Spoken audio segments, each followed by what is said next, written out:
5 minutes, hein, de voir quel est ce qu'on a dans les littératures, hein, et qu'est-ce qui peut s'appliquer à ce patient précis.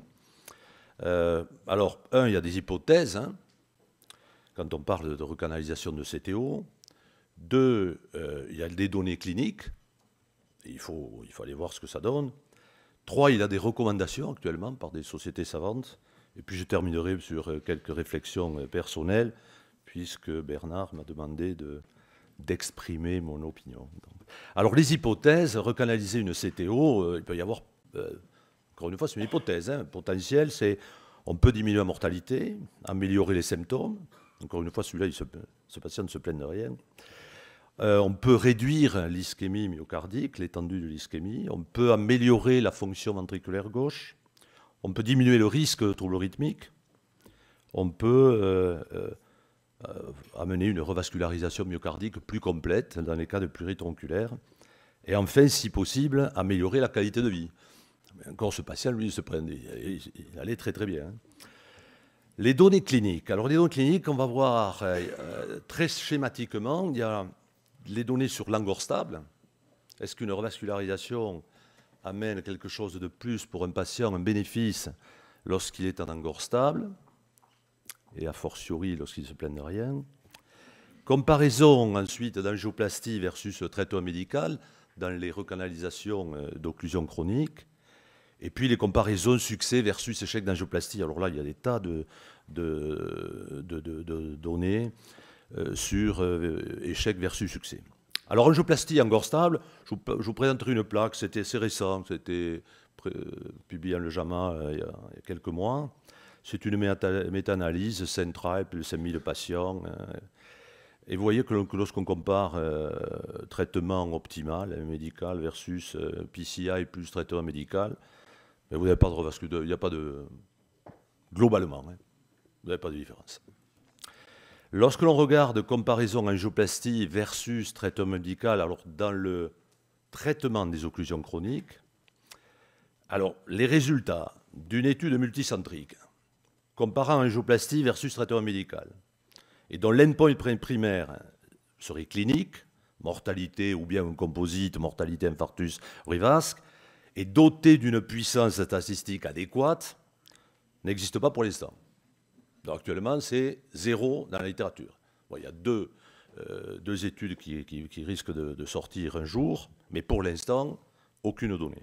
Donc, on ne peut pas dire aujourd'hui que recanaliser une CTO améliore, si vous voulez, la survie, ou en tout cas un endpoint clinique majeur par rapport au traitement médical. On ne peut pas le dire.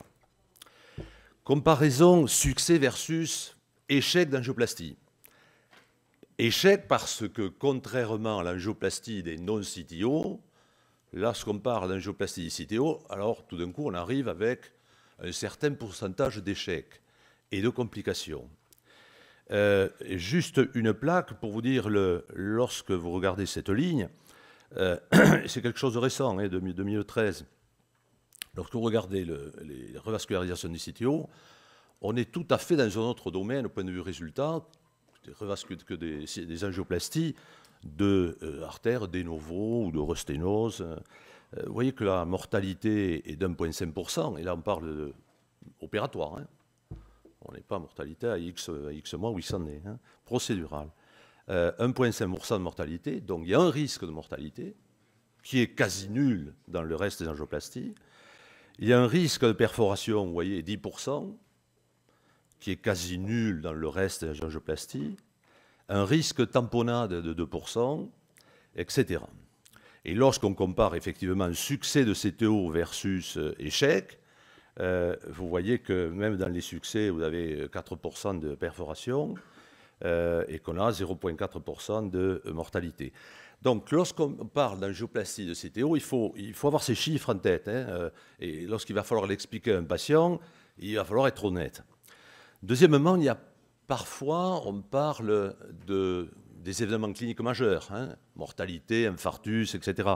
On parle moins de ce qui se passe, ce qu'on peut détecter par les bilans biologiques immédiats après CTO, et ce qu'on appelle les peri-procedural myocardial injury, c'est En 2 mots, c'est l'infarctus que l'on va créer. Et là, vous regardez, et c'est récent, ça, c'est 2012, on est à plus de 10%, hein, c'est en bleu.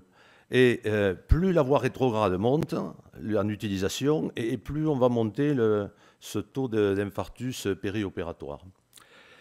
Troisièmement, ce taux d'infarctus par biomarqueur, à long terme, qui lui est immédiat, mais à long terme, a un impact sur les événements cliniques. Et on a beaucoup plus de complications chez les patients qui ont eu des marqueurs positifs par rapport à ceux qui n'ont pas eu de marqueurs. Ceci, quel que soit le marqueur, l'élévation des marqueurs était symptomatique ou asymptomatique. Donc, et ensuite, lorsque, avec certaines techniques, on a parlé tout à l'heure, de réentrer, on passe en réentrée. Vous voyez le taux de réocclusion. C'est pas négligeable. Hein. Non seulement il y a des ressauts, mais il y a des réocclusions d'artères. Et je terminerai ensuite sur ça date de 2008, c'est un peu plus ancien, c'était intéressant. C'était les événements à long terme de patients qui n'ont pas eu de complications hospitalières. Alors on prend les patients qui n'ont pas eu de complications et on regarde les événements à long terme. Et alors qu'il y ait échec ou succès de CTO, les courbes sont similaires.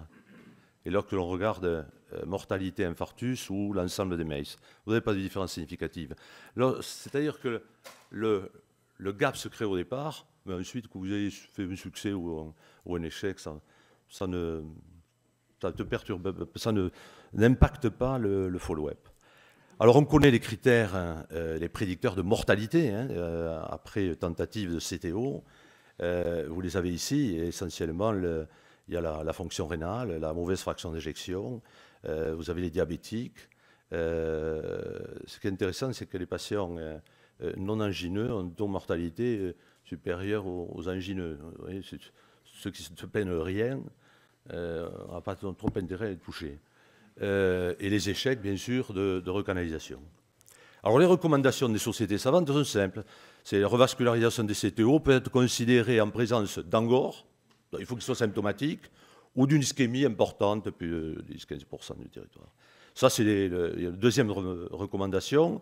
Ça doit être discuté si les patients sont symptomatiques ou bien s'il y a de larges zones d'ischémie. Bon. Les recommandations américaines, c'est simple, intéressant parce qu'il y a un schéma. Alors, c'est un schéma où vous avez soit c'est approprié, soit c'est incertain comme effet, soit c'est totalement inapproprié. Alors, si vous regardez en fonction des patients asymptomatiques des symptômes, ou bien encore 1, 2, 3 ou 4, et ensuite en fonction du niveau d'ischémie, quand vous regardez la zone incertaine ou inappropriée, ça couvre 80% de la diapositive. Alors, il ne reste plus que les très symptomatiques, où c'est approprié, mais les asymptomatiques, ça ne l'est pas. Hein. Alors, des réflexions personnelles, je terminerai là-dessus. Il faut évaluer honnêtement les chances réelles de succès par voie antérograde. C'est-à-dire, on est en 2015, on ne peut pas dire à un patient, vous avez une sténose ou bien une occlusion, je vais la tenter pour voir. Ce n'est pas une phrase qui est admissible. Si on la tente, c'est qu'on est sûr de plus de 90% de succès.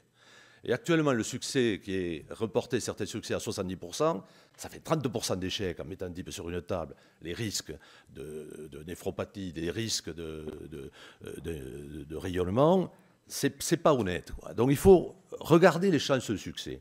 Deuxièmement, évaluer les risques d'échec, hein, c'est ce que je vous dis.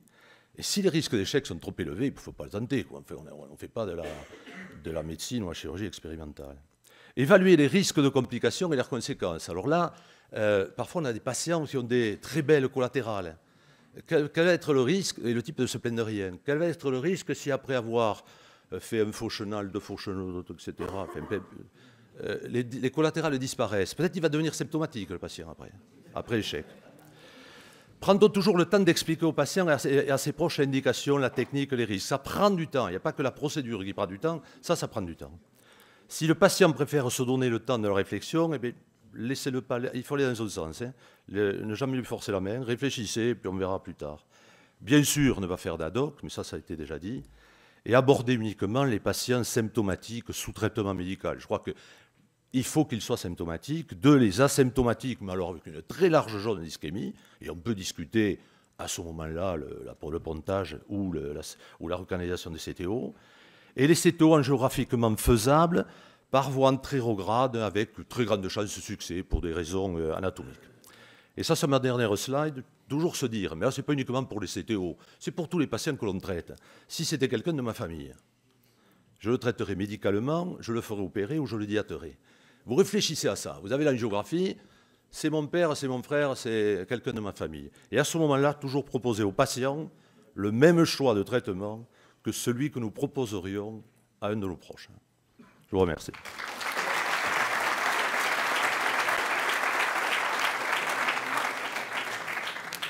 On enchaîne tout de suite avec Carl Isaz et on fait la discussion, si vous le voulez bien, juste après. Donc non, c'est pour le bénéfice du patient, Carl Isaz de Saint-Étienne.